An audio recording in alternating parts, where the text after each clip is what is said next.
Bonjour Laetitia Lévy, je suis ravie d'être là, donc je suis thérapeute. Je vous propose des consultations ici à Saint-Nazaire ou à distance via internet. Je vous remercie toujours de liker, de vous abonner à ma chaîne.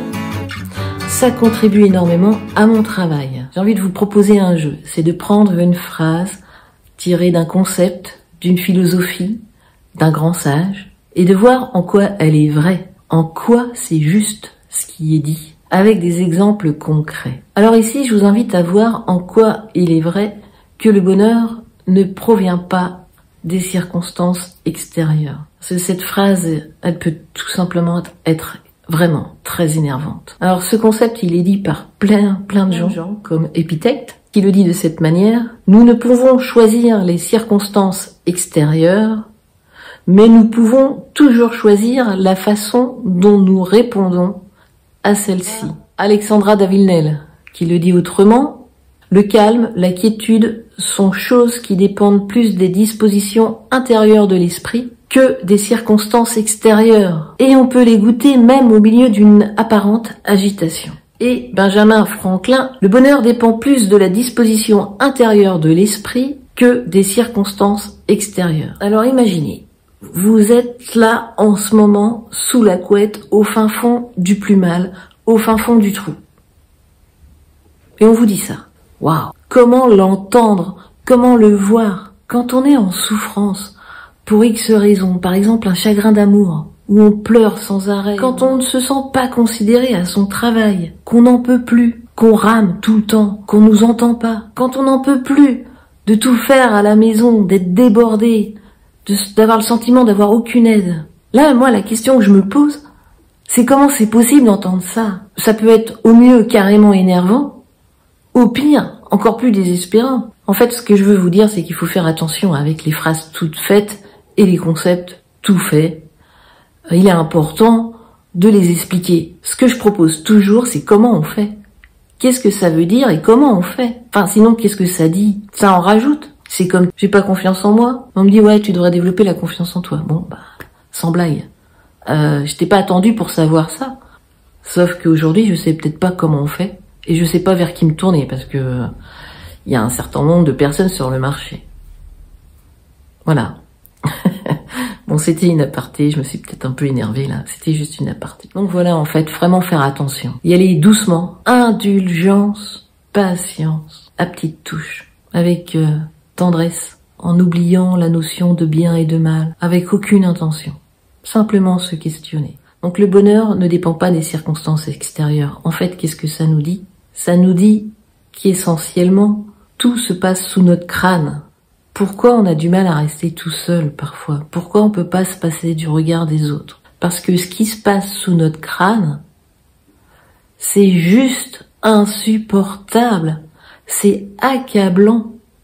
C'est noir. C'est désespérant. Donc, c'est sûr que c'est dur à entendre. Mais en même temps, c'est la bonne nouvelle. Pourquoi? Parce que j'ai le pouvoir quelque part, parce que je peux me réattribuer quelque part un changement qui ne dépend pas des circonstances extérieures. Donc tout se passe là, dans ma tête, c'est mon mental qui me rend dingue, qui me rend malheureuse à un point inouï. Ça, j'en ai pas encore conscience quand je suis chez moi, prostrée et que j'arrive plus à bouger. Et même quand je commence à en avoir conscience, ça ne suffit pas, parce que j'ai besoin de soutien, urgemment. Parce que ce que je vis, ça fait des années que je suis comme ça, que je me suis construite de cette manière, avec ce mental qui est complètement endiablé, qui se retourne contre moi. De quelle manière il se retourne contre moi quand je me sens débordée chez moi, ou que ça vient de mon emploi, où je me sens pas considérée, ou de mon amour que je sens qui m'échappe, qui est en train de me plaquer. Alors c'est sûr qu'il n'y a pas de recette magique, mais c'est patience, indulgence et persévérance. C'est de voir que je ne suis pas 24/24 dans ces contextes, que il y a ce qui est et il y a ce que je me raconte sur ce qui est. Donc dans un premier temps, il est capital, il est essentiel de ralentir et de voir ce qui est et de voir l'écart entre ce qui est et ce que je me raconte de ce qui est. Et c'est en ça que le calme, la quiétude dépend plus des dispositions intérieures que des circonstances extérieures. C'est comme si on avait à l'intérieur de nous, sans arrêt, un petit commentateur, un petit juge intérieur, qui est tout le temps en train de contester, d'entretenir, d'attiser les circonstances. Tout le temps. En train de contester, de se comparer, de juger, de ça devrait pas être, ça devrait être, de ruminer, de ressasser, d'avoir du ressentiment sur les circonstances extérieures. Ça ne contribue pas. Ça ne contribue pas du tout. T'es au courant, toi? Voilà, et c'est en ça qu'Épithète nous dit que nous ne pouvons choisir les circonstances extérieures, mais nous pouvons toujours choisir la façon dont nous répondons à celle-ci. Et donc, effectivement, c'est de prendre conscience de qu'est-ce que je me raconte, qu'est-ce qui se passe sous mon crâne, avec indulgence. Parce que, ok, il y a ce qui est, mais il y a ce que je me raconte sur ce qui est. Et là, ça fait double peine. Peut-être même, souvent, c'est pire que ce qui est, ce que je me raconte sur ce qui est.